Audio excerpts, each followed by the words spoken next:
5 August নতুন ভোরের সূচনা।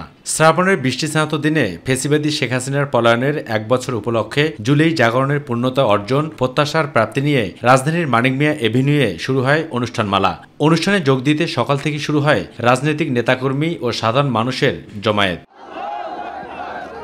বৃষ্টির বাগড়ায় অনুষ্ঠানে কিছুটা ছন্দপতন হলেও আগত ছাত্র জনতা পড়েন খানিকটা বিড়ম্বনায়। তারপরও সব উপেক্ষা করেই জুলাইয়ের পুনর্জাগরণের দিনে নতুন বাংলাদেশের স্বপ্নে বিভোর হাজারো জনতা। আশপাশে পুরো এলাকা জুড়ে মানুষের ঢল নামতে শুরু করে। দেশের ইতিহাসে এক গুরুত্বপূর্ণ অভ্যুত্থানের সূচনা প্রতীকী হেলিকপ্টার উড়িয়ে শেখ হাসিনা পলায়নের দৃশ্য উপস্থাপন সহ আনন্দ উল্লাসে লাল সবুজের পতাকা হাতে নিয়ে নানা রং বেরঙের আতশবাজির উল্লাসে উৎফুল্ল সাধারণ মানুষ। আমার খুব ভালো লাগছে। আমি চাচ্ছি এইভাবে যেন আর কোনো ষড়যন্ত্র না আসতে পারে। নাগরিকদের জন্য এত সুন্দর আয়োজন পূর্বে কোনো সরকার করে নাই। আমরা আশা করব যে রাজনৈতিক দলগুলো বা আমাদের অন্তর্বর্তীকালীন সরকারের যে সদস্যরা আছেন তারা তাদের দায়িত্ব নিষ্ঠভাবে পালন করে যাবেন। সামনে জানি আমরা স্বাধীন বাংলাদেশ পাই, এটার জন্য আমরা আশা করছি।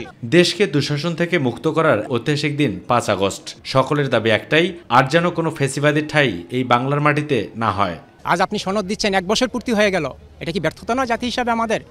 আরও আগে তাদের সম্মাননা দেওয়া উচিত ছিল, আরও আগে জুলাই সনদ ঘোষণা করা উচিত ছিল, যাতে আর এই দেশে কোনো ফ্যাসিস্ট মাথা ছাড়া দিয়ে না উঠে তার জন্য চিরবন্দোবস্ত করতে হবে এবং সেটা হলো প্রত্যেকটা সেক্টরে প্রয়োজনীয় সংস্কার নিশ্চিত করতে হবে। সেকেন্ড রিপাবলিক যে ডে যেটা আমরা ঘোষণা করছি, নতুন বাংলাদেশ, এটা আমরা পেয়েছি। তো এটার জন্য আমরা আসলে অনেক বেশি আনন্দিত। 2024 সালের এই দিনে বৈষম্যবিরোধী ছাত্র জনতার জীবন বাজি রাখা তীব্র আন্দোলনের মুখে দেশ ছেড়ে পালিয়ে যান শেখ হাসিনা।